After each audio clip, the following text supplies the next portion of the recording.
Hey guys, today I am going to be doing my unhaul, showing you all of the books that I've read since the last unhaul video. Some of these I haven't read, but the ones that I am going to be getting rid of, we're going to be unhauling. All of these books will be going to little free libraries. It's probably my favorite way to get books, is going on that adventure, going on that hunt. If you guys would like to know more about little free libraries, I will leave a link to their website down below so you can find some in your local area. This is a global thing. They're all over the world, and it's awesome because knowledge, books, all that should be free. And I know not like public libraries are not always accessible if you're like in rural areas and all of that, just because of transportation and all of those kind of things.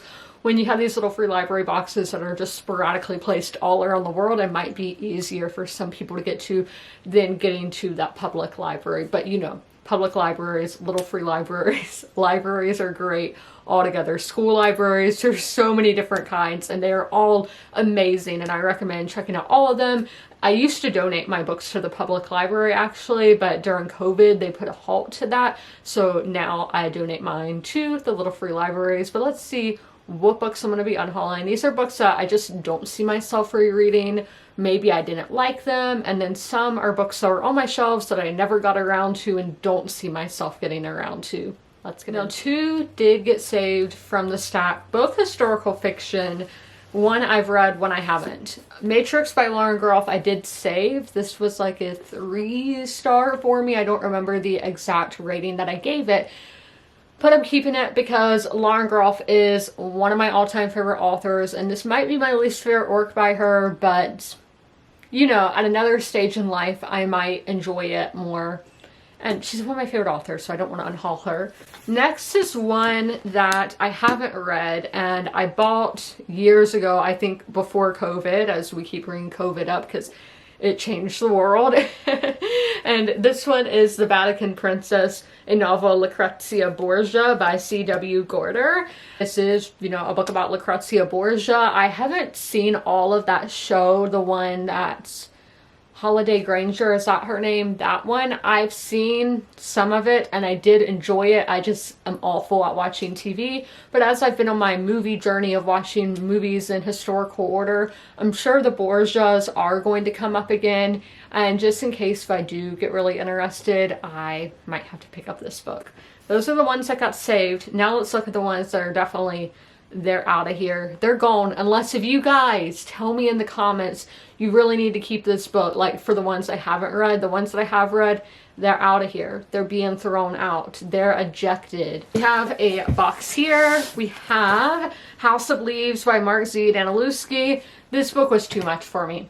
It's too all over the place. It's popular, so I'm sure somebody else will enjoy it. I got this at the Amazon bookstore in Georgetown in Washington, D.C. Sadly, that store is no longer, but I did really like the store, but I didn't like the book. Next, this was a buddy read for me and one of my friends. This is Hocus Pocus and the all-new sequel by A.W. Jantha. It was cute. It was good. I don't see myself rereading it because the sequel was just too big. We have Come Fly the World by Julia Cook, the Jet Age story of the women of Pan Am. I think this book was mismarketed, and I think it needed to just focus, like, zoom in a little bit more. Volume 0, this is from Book of the Month. I did like 2 of the stories in here, that being, hold on, I can't really read through that. This thing, The Reclamation, which is kind of like culty, beauty, entrepreneur, they go on a little trip, and A Spell for Disappearing, about this woman who finds out that her partner isn't everything that he says he is. And I liked those. I made note of those authors, but for a collection that I didn't like the majority of the stories, what's the point of me keeping it? The Haunting of Henry Twist by Rebecca F. John. I remember things from this book and I just don't see myself rereading it, and I do think this was a gift that my dad got me, but he's fine with me unhauling books. There's that. The Floating Girls by Lo Patrick. This is kind of historical. I thought it was historical, but when I went into it, it doesn't really play on that, except these are, what lock free? Kids that they can just free roam everywhere, which I was like that as a kid as well, but you know, people are like, only us Gen X and boomers did that. No. Okay, this one is taking place in coastal Georgia, which I discovered is like my favorite place ever, and it did bring me back to my favorite place.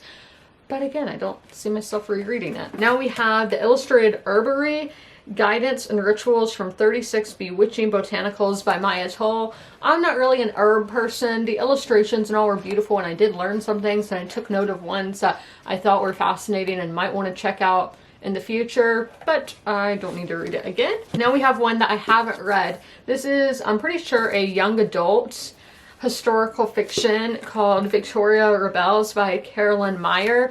This is a historical fiction, again, I'm pretty sure young adult, about Queen Victoria. If you guys think I should keep this, let me know. And another one that I haven't read, and I got this at, I thought Barnes & Noble, but it has this sticker on the back, so maybe not, but Romanov by Nadine Brandes. This is a retelling. I know it sounds kind of weird to say retelling about something that actually happened, but of Anastasia Romanov, and I think it has some fantastical elements.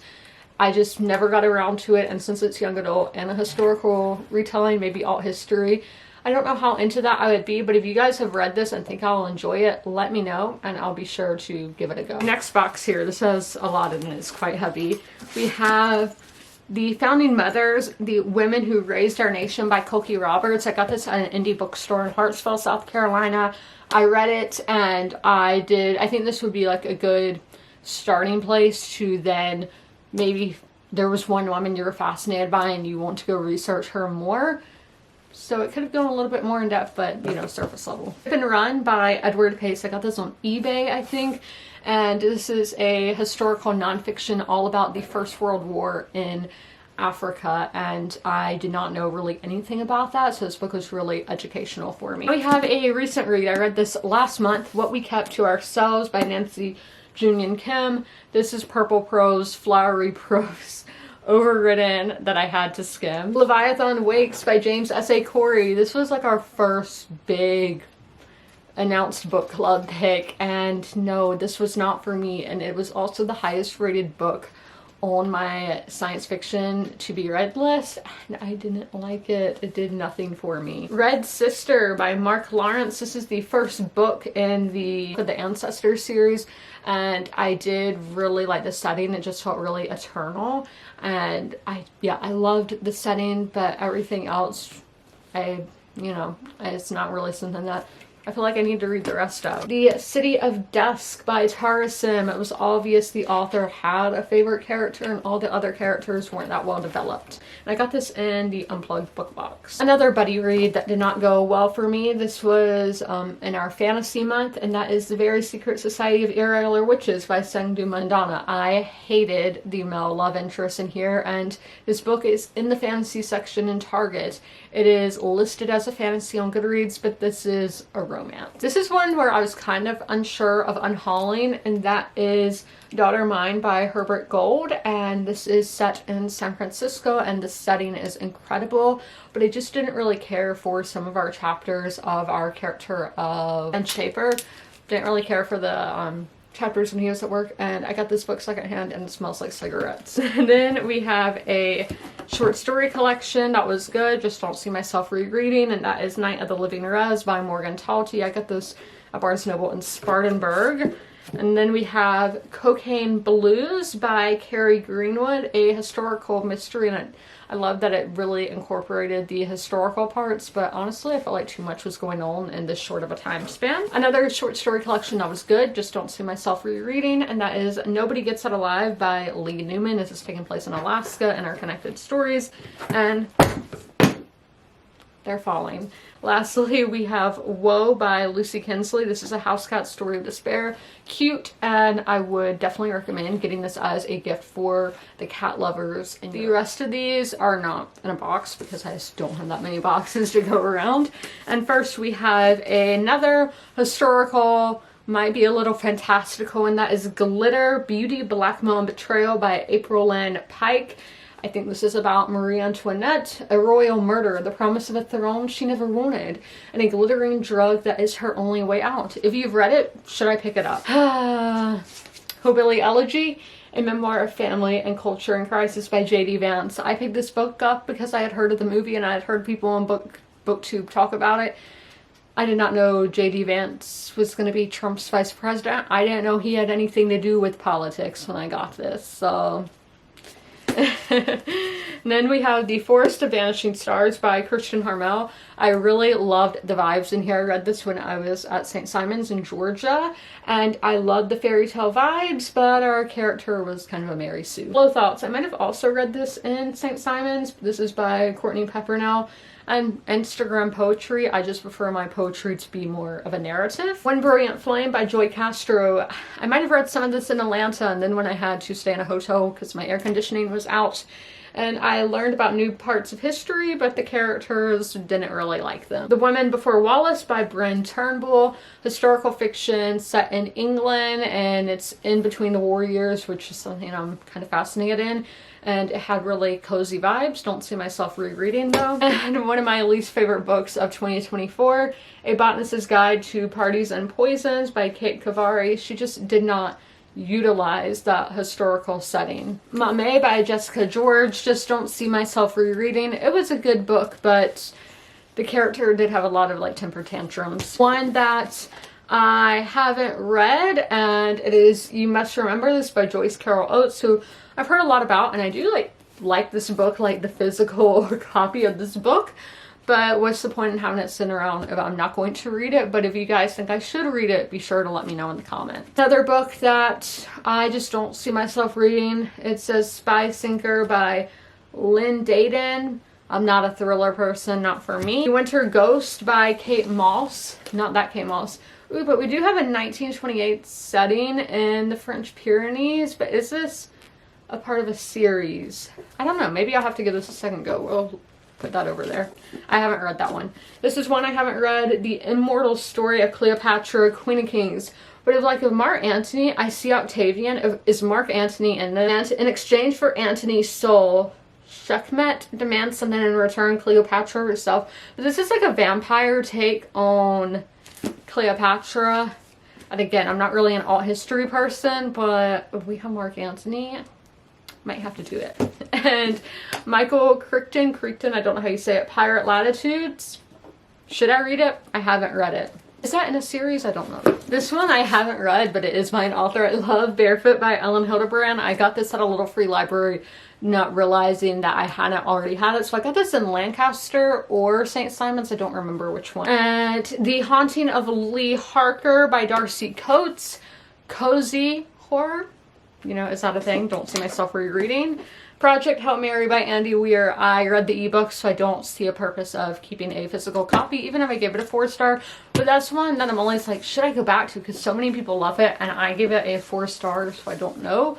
But this is a poetry collection, Beautiful Sad Eyes, Weary Waiting for Love by R.M. Drake and R.H. Sin. Don't see myself rereading. Songs in Ursa Major by Emma Brody. Daisy Jones and the Six Wannabe, I guess, kind of. And lastly, When We Were Sisters by Fatima Ashkar.